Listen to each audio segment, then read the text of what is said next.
After reading hundreds of fantasy novels, I've realized there are 15 main techniques that great fantasy authors use to hook you in their opening pages. I've stolen these techniques and used them in my own published novels, and it's led to reviews like this one Matt wrote for The Thunder Heist.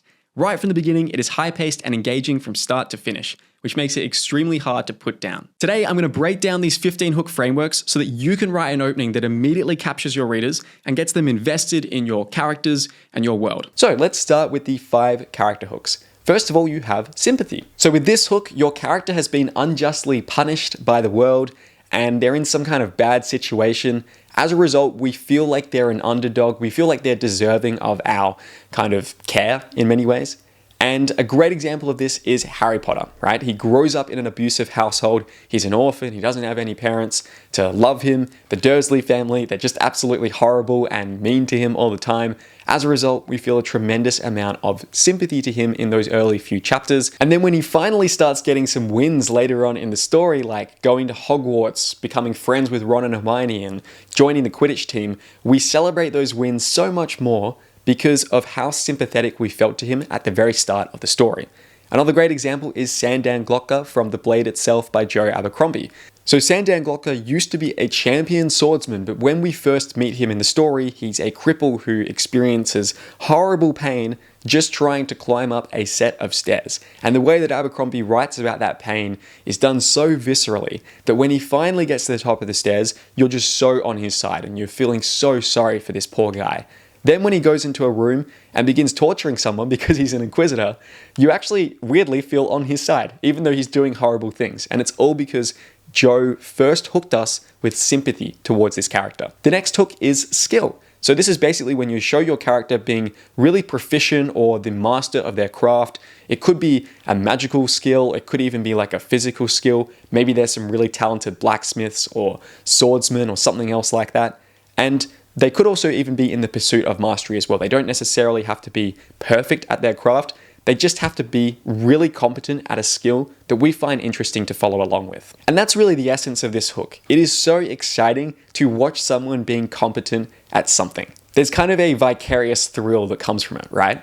And a great example of this is Gavin Guile in The Black Prism. So Gavin is the most powerful magic user at the start of this series, and in this world, the magicians can sort of create these hard light structures from different colors in order to create various devices, objects, weapons, etc.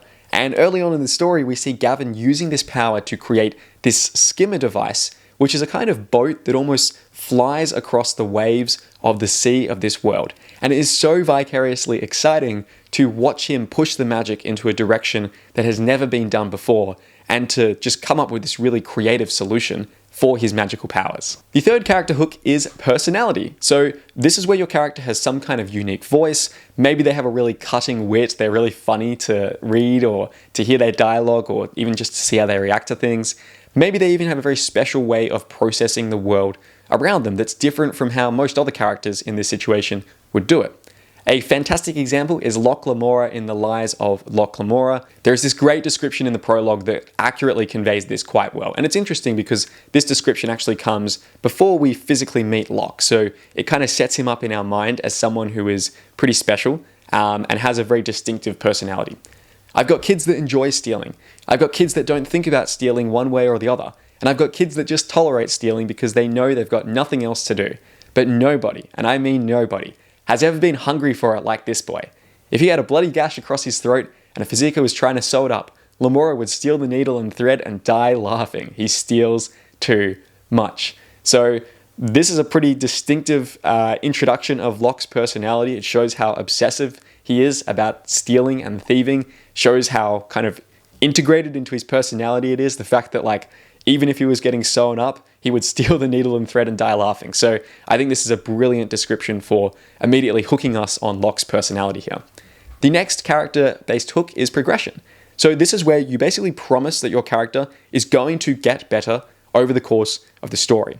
Now this tends to fall into 2 different categories. The first one is moral progression, where your character goes from being a bad person or from having some kind of moral failing or deficiency. It could be something like they're a coward at the start of the story and you're setting up a promise that they will become brave and competent over the course of the narrative. Or it could be skill progression, which is where your character, is not a very talented magician or martial artist or swordsman or whatever it is at the start of the story, but you set up the promise that they are going to become better and they're going to level up in their skill over the course of the narrative. And of course, you can combine these, and plenty of stories do that really effectively. I would say in many ways, the promise of progression, using progression as a hook, is maybe one of the most dominant or most common hooks we see in many fantasy novels out there. And you can probably think of tons of examples from the stories that you have read. Some examples I love, this actually doesn't come from a fantasy novel, but I think it does it really nicely, is Po in Kung Fu Panda. At the start of this story, he is this chubby, unfit, unskilled panda who doesn't know anything about martial arts, but when he accidentally becomes appointed as the Dragon Warrior, he is going to have to learn martial arts and he's going to become a skilled fighter over the course of his training with the Furious Five and Master Shifu. And another great example is Lyndon in Cradle by Will White. So at the start of the story, Lyndon is considered to be this powerless unsouled who is not even really given permission to learn the magic of his clan. But when he is confronted with the vision of this dread god that's going to come in a few years and destroy his valley and destroy his village, he realizes that he must gain competence as a sorcerer if he is to defend his home from this great threat. And then character hook number 5, worthy cause. So this is where your character is struggling and trying to seek this hard to reach ideal. Maybe there's a lot of negative pressure from society and her friends and her family that are resisting her attempt to seek this ideal.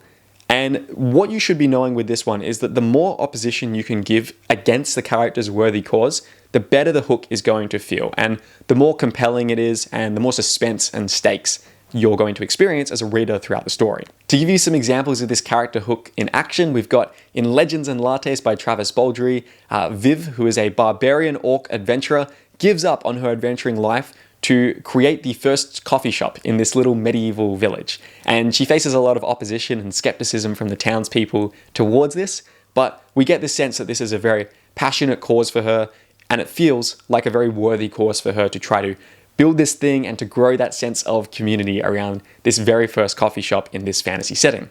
Another example, maybe on a slightly different scale, is Kelsia in Mistborn: The Final Empire by Brandon Sanderson. Kelsia is trying to overthrow this evil empire that has ruled for 1,000 years, and he faces a lot of opposition and a lot of resistance from the other people in the world around him because that's all they've ever known, and they don't think it's possible to overthrow this empire and restore peace to the world. And of course, you can actually mix and match all of these character hooks together, and you can of course mix these character hooks with the plot hooks and the world building hooks I'm about to share later on. In many cases, it actually makes your story feel far stronger when you start to mix these things. So for example, if we look at Locke Lamora, he is someone who has a very rough upbringing as an orphan, so that gives us hook number 1, sympathy.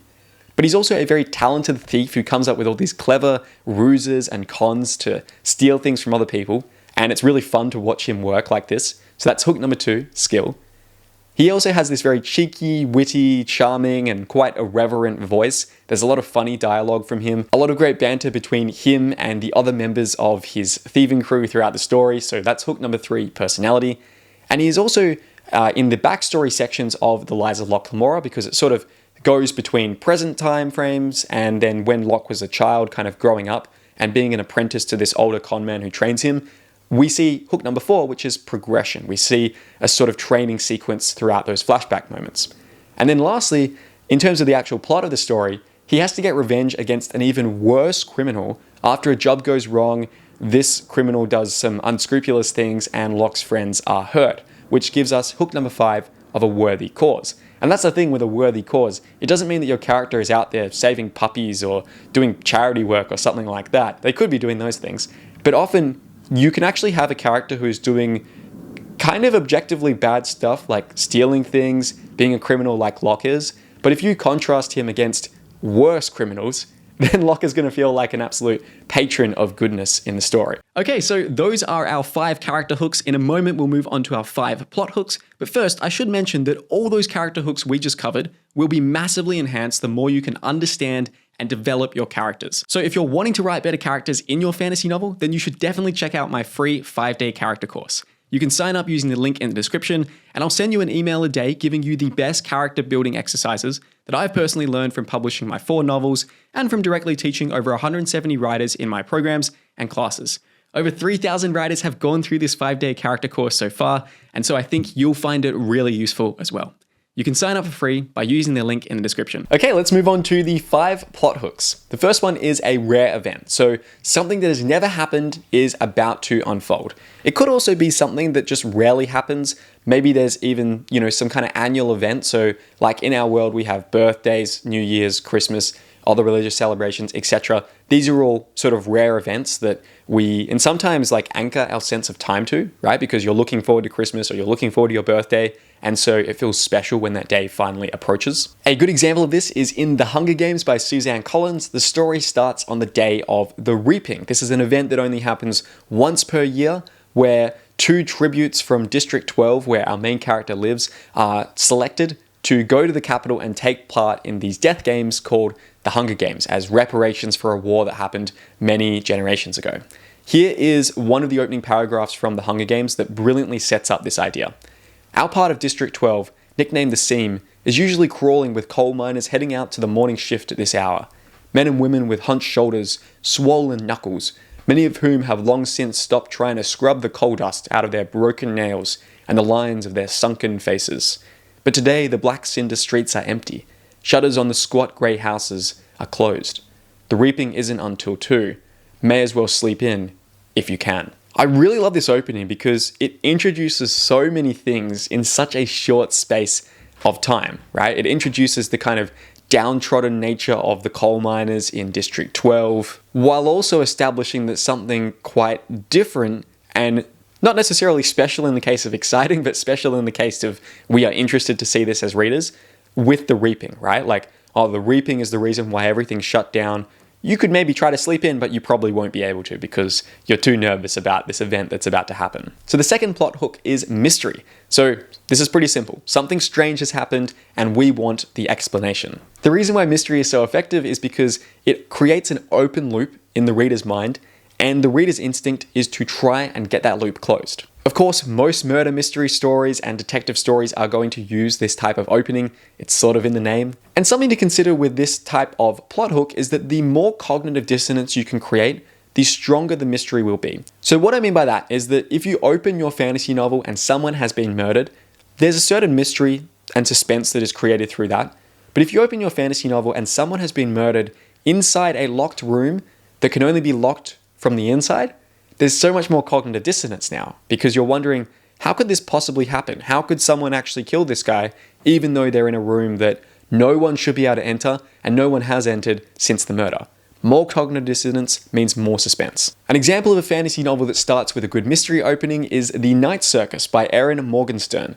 The novel opens with the sudden and mysterious arrival of a strange circus that only opens at night. This immediately makes you wonder as the reader, well, where did this come from? What's the purpose of this? And what's inside? Our third plot hook is the Why-Dunnit. So you might have heard of a who-done-it before, which is who did this thing, who did this crime. A why-done-it is why did someone do this? So unlike hiding the person who perpetrated this particular action like a who-done-it, where the mystery is about trying to uncover who the person was that committed the crime, for example, a why-done-it is going to show you the person who did the crime, but the question in your mind will be, but why did they do it? What was the motivation?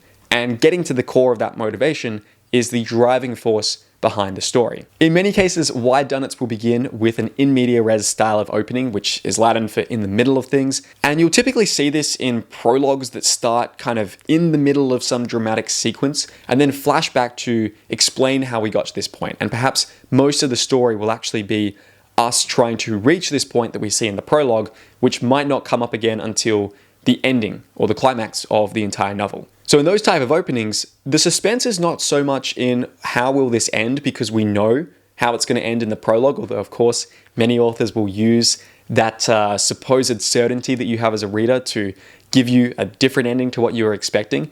This uncertainty and the suspense is far more in about how did the character reach this point. And ideally with this type of opening, you're going to show a big difference between where the prologue is and where the character actually starts in the story because then we're going to have more of a sense of transformation and uncertainty around how the character made such a dramatic shift. In Christopher Rocchio's science fantasy epic Empire of Silence, Hadrian Marlowe begins the first chapter by telling us how he destroyed a sun which wiped out millions of human lives and genocided an entire alien race.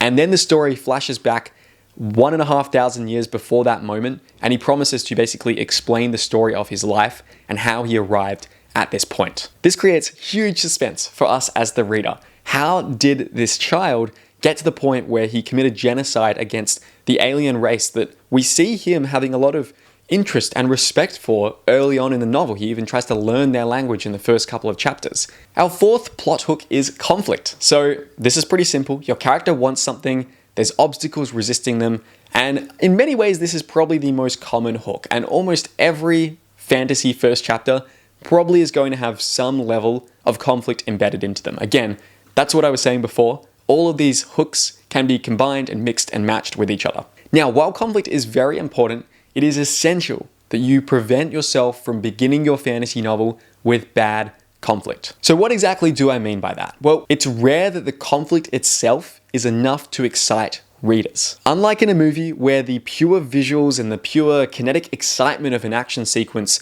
might be interesting by itself, even if you have zero connection to the characters, you do not have the luxury of visuals and sound in such a direct way when you are writing a novel. This is why it's so important that as an author, you are trying to learn from novel examples and not from looking at movies too much. Obviously, movies can be useful to understand the structure and some character details and that sort of thing, but when you're writing a novel, it is fundamentally a different medium to when you are watching a movie or when you're writing a movie. And that's why I'm trying to use examples from novels in almost every single case. So if you do want to start your first chapter with conflict like I did in The Thunder Heist, it's important to make sure that we care about the characters the conflict is happening to. And often the best way to do this is simply to combine the conflict plot hook with one of the character hooks I was describing before. So your character is either really skilled, so it's going to be interesting to see how they go through the conflict, or your character is a huge underdog in this fight, so we feel a lot of tension about whether they're going to lose. When you can combine both a character hook and this conflict hook, there's going to be much more emotional involvement, and the reader is going to actually give a damn about the conflict they're experiencing in the first chapter. So to give you a bit of inspiration about how to structure the conflict in your opening chapter, I've got a list of 33 different conflict formats right here on the screen, and I'm not going to go through and explain all of these different elements, but these are just different ideas you can be thinking about when it comes to the conflict in your first chapter. So feel free to pause the video if you want to have a more of a detailed look at this. And then our fifth plot hook is arriving at a new location. So this is quite straightforward. Your character enters a new setting, and they might have some particular mission or goal they're attempting to accomplish here. They may have been forced to come there as well. Maybe it's not something they've done out of their own free will. And the idea and the essence behind this plot hook is that you are removing your character from your comfort zone. And of course, you can reverse this. You can have a strange character arriving in the familiarity of your main character's setting, like Gandalf arriving in Bilbo Baggins' home at the start of The Hobbit. A classic example of this type of plot hook occurs in The Lion, the Witch, and the Wardrobe by C.S. Lewis, where we see four siblings leaving London during World War II to seek shelter with a professor that lives in the middle of the English countryside. Here's the opening few lines from this story, and you'll see how efficiently C.S. Lewis sets this idea up. Once there were 4 children whose names were Peter, Susan, Edmund, and Lucy. This story is about something that happened to them when they were sent away from London during the war because of the air raids. They were sent to the house of an old professor who lived in the heart of the country, 10 miles from the nearest railway station and 2 miles from the nearest post office. Okay, let's get into the 5 world building hooks. The very first one is alternate history. So this is where you show some kind of divergence from our real world reality. It makes readers want to know what caused this and how does this change things moving forward. His Majesty's Dragon by Naomi Novik starts with an English naval captain boarding a French cruiser after a heated battle during the Napoleonic Wars. Below decks they discover a dragon egg, and this perfectly introduces the idea of dragons being used in the Napoleonic Wars of the early 1800s. Here's a passage from early in the first chapter in this story. "Perhaps not all of you are aware," he said, silencing the whispers with a look, "that England is in a very dire situation as regards the aerial corps. Naturally, our handling is superior, and the corps can outfly any other nation of the world, but the French can outbreed us 2 to 1, and it is impossible to deny that they have better variety in their bloodlines. A properly harnessed dragon is worth at least a first rate of 100 guns to us, even a common Yellow Reaper or a 3-ton Winchester. And Mr. Pollitt believes that from the size and colour of the egg, that this hatchling is a prime specimen, and very likely one of the rare large breeds. See how perfectly it just sets up all of the world building in that short passage there? This is great. The next world building hook is unique magic. So this is where you show a character using magical powers we've never seen before that feel fresh and exciting to us.